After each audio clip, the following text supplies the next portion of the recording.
Ce matin, la réflexion qu'on va apporter, j'ai beaucoup changé la réflexion de ce matin et j'ai trouvé intéressant, après quelques réflexions, je disais, mais comment parfois on a de petits textes dans la parole de Dieu, parfois pas des gros morceaux, mais qui parfois ça apporte un grand message. Et parfois, on a l'impression, et ça c'est une mauvaise compréhension, que, ah non, il y a des chapitres, par exemple, dans Romains, et voilà, ça, on a beaucoup de choses à apprendre.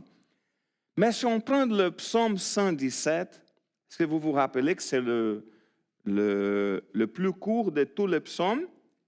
Et en fait, c'est le plus petit chapitre de la Bible. Il n'a que 2 versets. Et parfois, lorsqu'on voit ce genre de chapitre ou ce genre de texte, ou parfois juste une petite portion de la parole de Dieu, on a tendance à dire, hey, probablement on n'a pas beaucoup de choses à apprendre de ce texte-là. Je vais vous faire juste un petit rappel. Connaissez-vous Jean 3,16? C'est un gros texte, hein? Non? C'est un verset, un seul verset. Il présente pas mal le résumé de l'Évangile. Il parle que Dieu a tant aimé le monde qu'il a donné son Fils unique pour que quiconque croit en lui ne périsse point, mais qu'il ait la vie éternelle.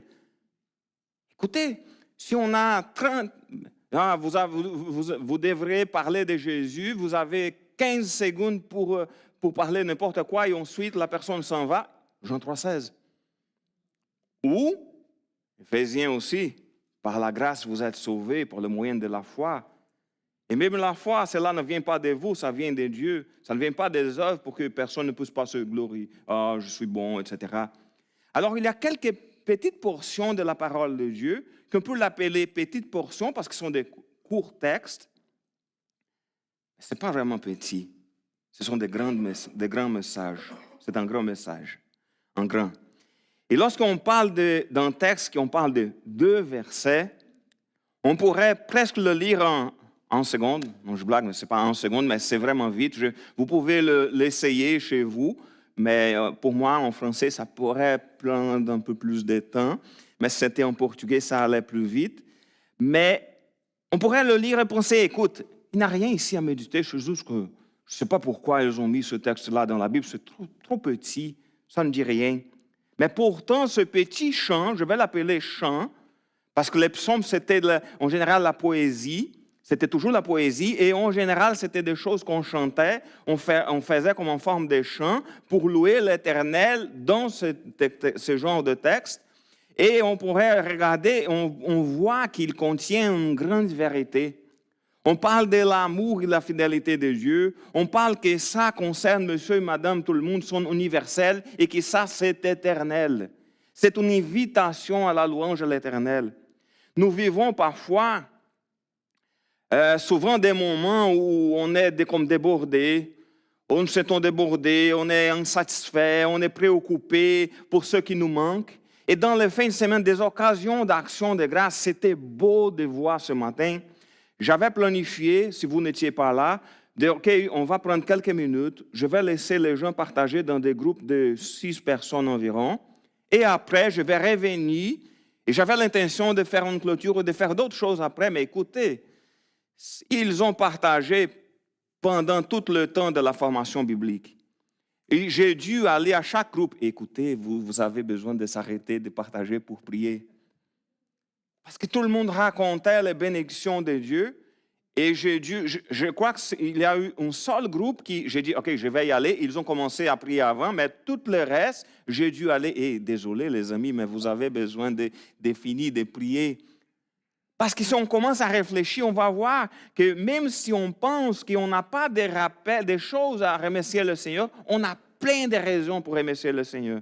Et ces psaumes nous rappellent que la gratitude, que la louange ne dépendent pas de la taille de nos problèmes, ne dépendent pas des circonstances qu'on vit, ne dépendent pas non plus de la longueur du texte biblique, parce que même un texte très court peut transformer notre cœur et nous aider à nourrir notre foi et inspirer notre vie à être plus reconnaissant envers le Seigneur.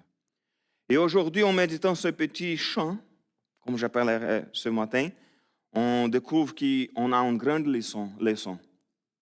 Comment reconnaître l'amour et la fidélité de Dieu dans toutes les circonstances. Le texte, il dit ceci. Il est court, faites attention. Louez l'Éternel, vous, gens de toutes nations. Chantez ses louanges, ô vous, tout le peuple, car son amour pour nous est immense. La fidélité de l'Éternel subsiste à jamais. Louez l'Éternel. C'est juste là le texte biblique. Il parle que, écoutez, tout le monde, bref, le verset 1, hey, tout le monde, je ne sais pas, c'est tout le monde, c'est vraiment tout le monde. Louez l'Éternel, chantez ses louanges. Et ensuite, il dit, comme, pourquoi on va chanter ses louanges? Pourquoi tout le monde doit louer l'Éternel? Car son amour est immense. Car la fidélité de l'Éternel subsiste à jamais. Louez l'Éternel. Bref, c'est le message de ce psaume. Et lorsqu'on voit, pour souligner dans le détail, l'une des choses les plus importantes, c'est qu'il est vraiment un appel universel à la louange. Je m'inquiète beaucoup, j'ai déjà le dit à plusieurs reprises ici à notre église, je m'inquiète beaucoup pour les gens qui disent « Ah, je n'aime pas la louange. Je n'aime pas le moment de louange à l'église. » Eh, écoutez, ça c'est impossible. Au moins, ça se peut. OK, non, Eduardo, parce que j'ai un problème dans mes oreilles, le son fort, ça me cause des problèmes. OK, alors vous pouvez dire, le son fort, ça me dérange, mais pas la louange. Si on regarde ici, il est question d'un appel universel à la louange. Il mentionne cela de deux façons différentes. Il parle d'abord de louer l'Éternel, vous toutes les nations, et ensuite de chanter ses louanges, vous tous, vous, tous les peuples. Ça, c'est un genre de choses qui, ça, arrive souvent dans la poésie, dans la Bible, en hébreu. C'est la répétition. On fait la répétition, c'est le parallélisme. On fait la répétition pour donner plus d'emphase. C'est ça qu'on dit? Oui, plus d'emphase dans cette question-là. Alors, on va parler quelque chose d'important. Et on voulait que ça puisse vraiment se tenir, qu'on peut prendre ces paroles-là et garder dans la tête. OK, alors je vais le dire deux fois, d'une autre façon, pour que l'idée soit le plus claire possible et qu'au même temps, tout le monde puisse garder cette information-là dans la tête.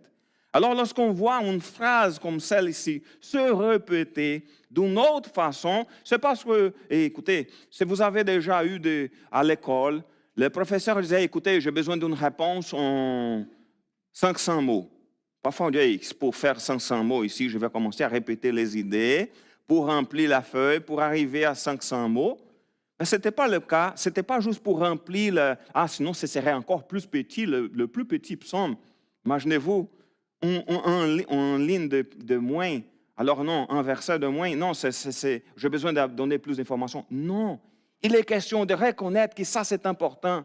L'appel universel à la louange, c'est tellement important qu'on va le faire deux fois avec d'autres mots pour que tout le monde puisse en comprendre et qu'il puisse voir, c'est vraiment important de louer l'Éternel.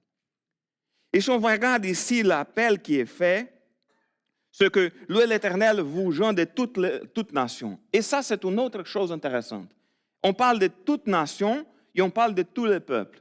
Si vous regardez bien, on a bien dans notre tête, en tant que chrétien évangélique, qui connaît bien le Nouveau Testament, on sait que la parole de Dieu nous dit qu'on doit être la lumière de quoi? De notre petit coin, de notre quartier, la lumière du monde. Ça, c'est très clair pour nous autres. On sait qu'on est le sel de la terre, la lumière du monde. Alors pour nous, en tant que chrétiens, qu'est-ce que Jésus a dit? On voit à la fin de Matthieu, de livre, il a dit pour qu'on puisse aller où? Dans le monde entier. Faire des disciples dans le monde entier et propager la parole de Dieu dans le monde entier. Lorsque Jésus parlait de sa venue, il disait que l'évangile va être prêché partout dans le monde et alors viendra la fin. Alors, on sait que la parole de Dieu doit être propagée, cette invitation à la louange, parce que l'évangile, la parole de Dieu, c'est une invitation à la louange.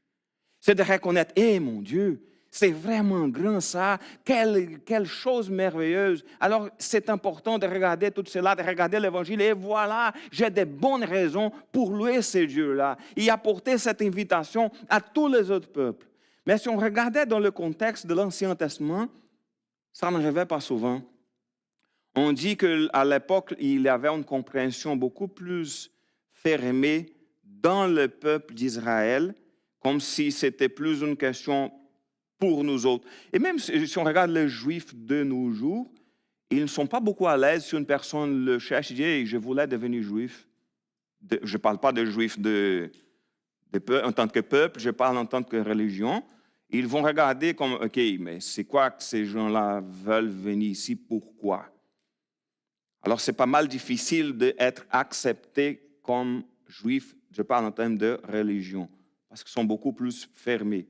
Je crois qu'aujourd'hui, c'est plus une question de faire attention parce qu'ils ont été déjà persécutés partout dans le monde. Il y a beaucoup de gens qui essaient de tuer toujours, de finir avec tous les juifs dans le monde. Alors, je crois que c'est presque une façon de protection, mais ils sont pas mal fermés dans leur boule.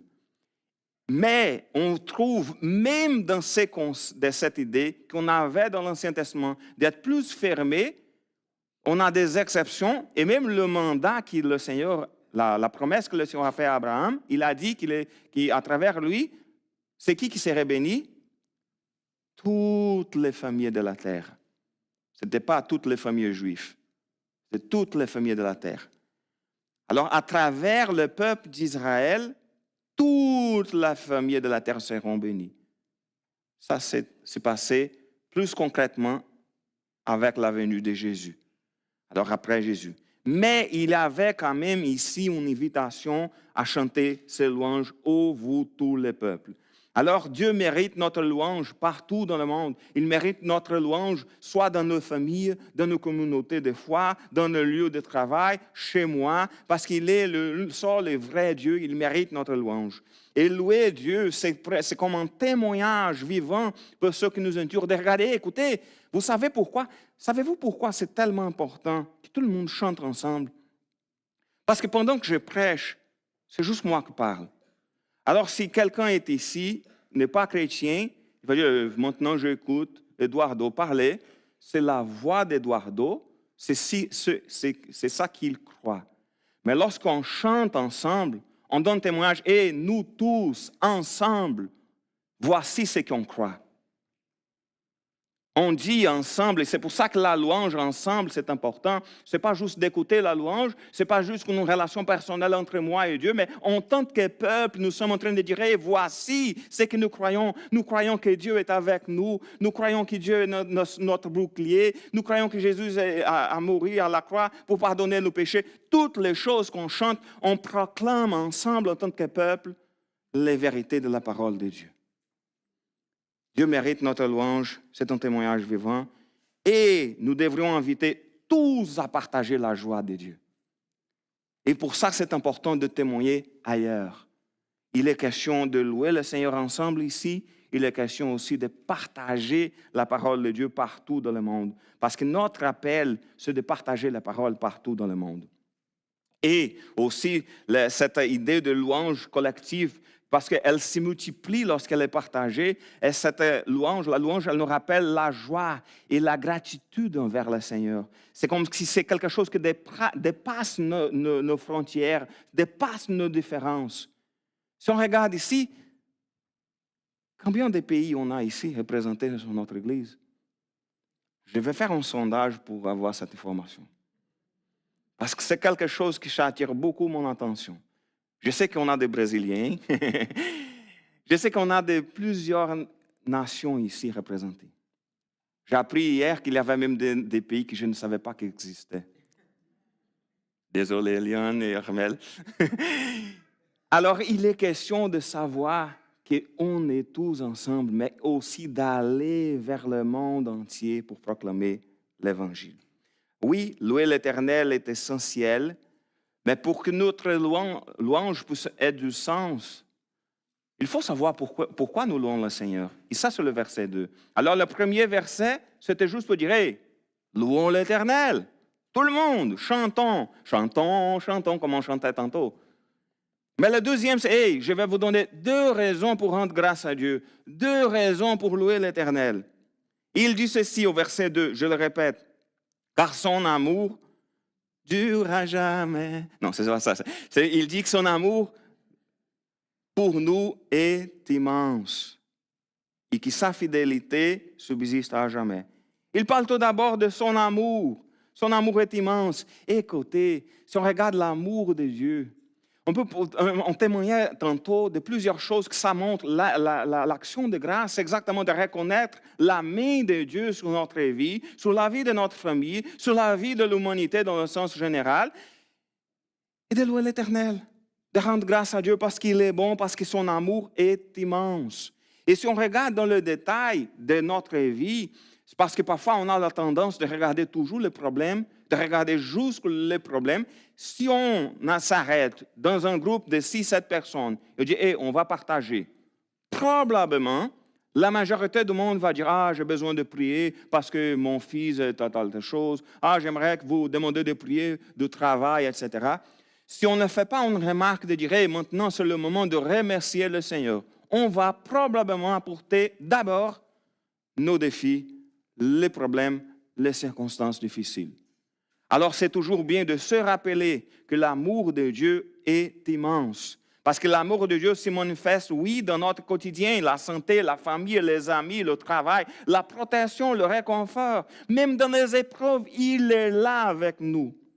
Alors, on a toujours des traces concrètes de son amour. Mais le plus important, c'est l'amour de Dieu à la croix. Il a envoyé son Fils unique. Alors, même si on regarde dans notre vie, et on dit, hey, je sais qu'il y a de bonnes choses dans ma vie, mais pour l'instant, j'ai la misère à voir les bonnes choses dans ma vie. Regardez la croix.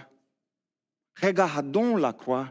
Voyons ce que Dieu a fait pour nous. Il a envoyé son Fils unique.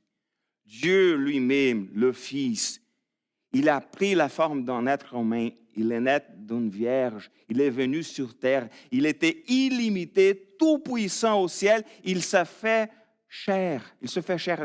Il a adopté une forme humaine, a subi des souffrances, a subi des tentations, plusieurs choses pour mourir à notre place. Alors, même si on a des belles raisons, entre guillemets, pour chialer,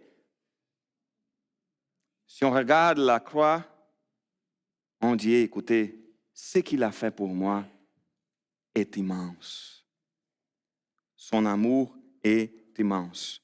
Alors, c'est important de s'arrêter un peu pour identifier les bénédictions dans la vie de tous les jours et aussi d'essayer de nous rappeler toujours de ce que Jésus a fait pour nous sur la croix. Et la deuxième partie, la deuxième raison que le texte nous donne, c'est que la fidélité de l'Éternel subsiste à jamais. Louez l'Éternel.